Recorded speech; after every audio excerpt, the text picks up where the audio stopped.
Mr. Melvin Yong.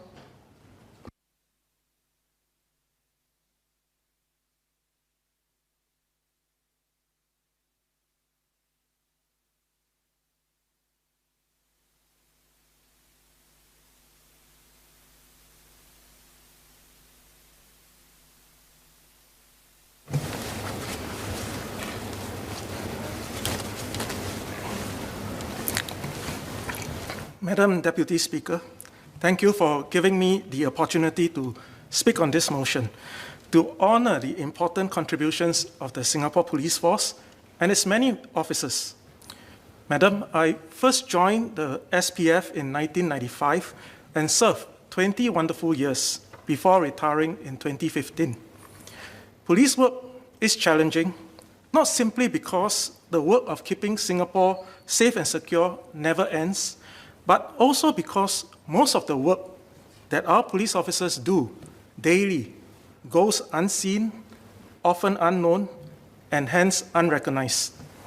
Today, I would like to join my parliamentary colleagues in honoring the tireless efforts made by our police officers, particularly the invisible work that is done to keep Singapore and Singaporeans safe every day and every night.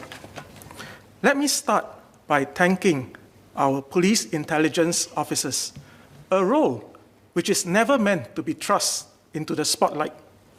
As the name suggests, the primary role of an intelligence officer is to provide intelligence, critical information that can help solve a case or prevent a harm from happening.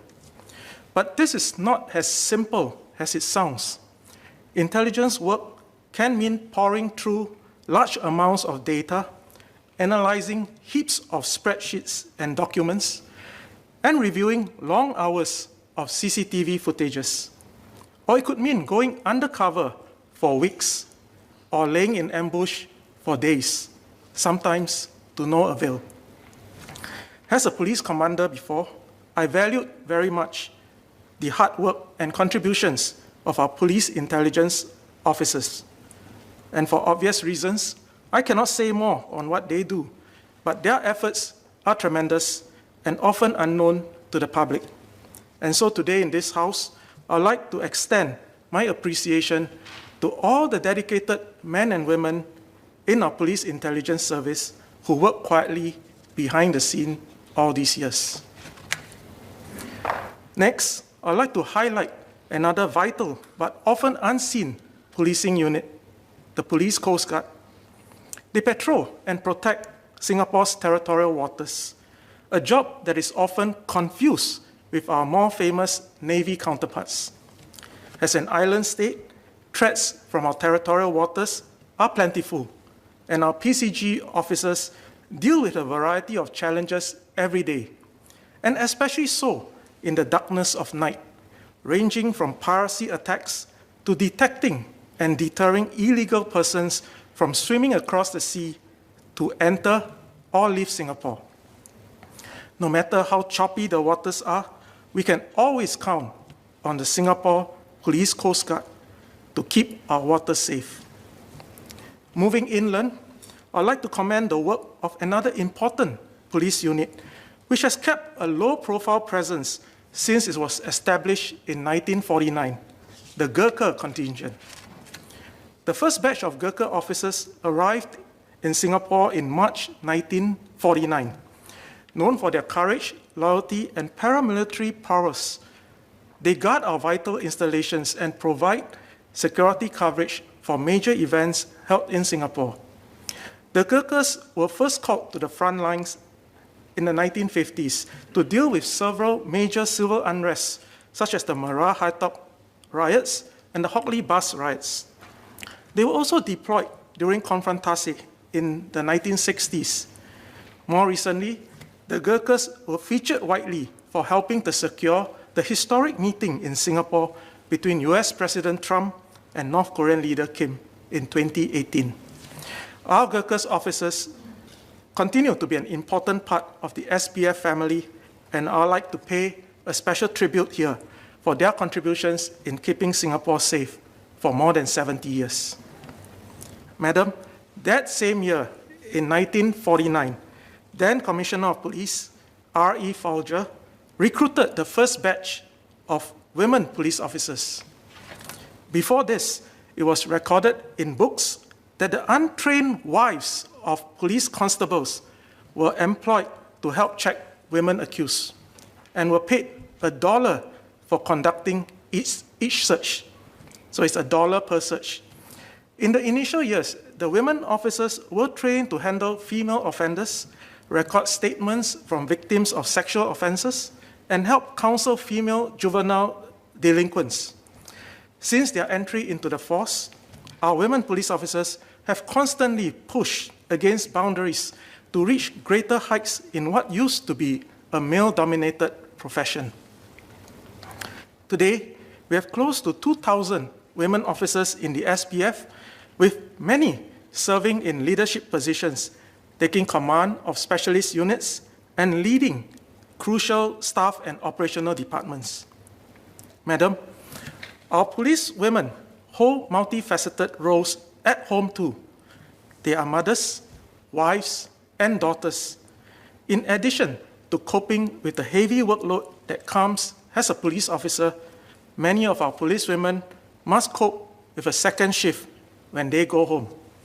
Despite these challenges, they continue to serve and lead with distinction and keep Singapore safe and secure.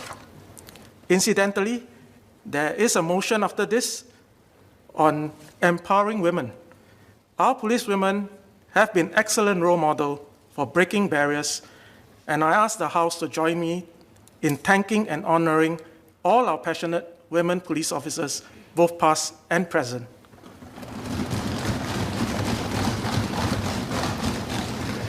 Madam, the contributions of our volunteer police officers cannot be neglected too. The Volunteer Special Constabulary, VSC, scheme was formed in 1946 to augment the ranks of regular police officers after the end of World War II. It started with only 150 volunteers, and the VSC has since grown to over 1,000 volunteer police officers supporting the SPF in various operational roles.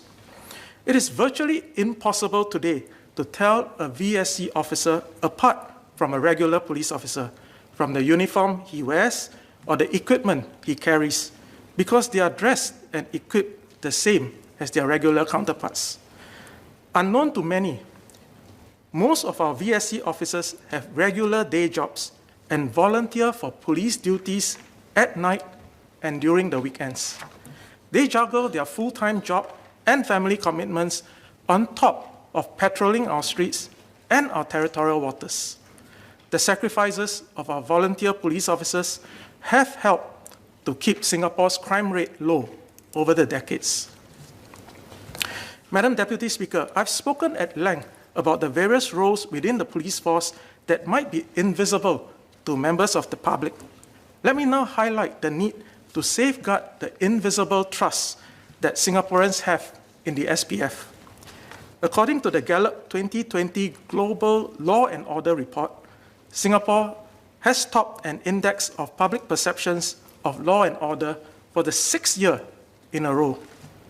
An extraordinary 97% of us feel safe walking alone at night, an activity that cannot be taken for granted in many countries.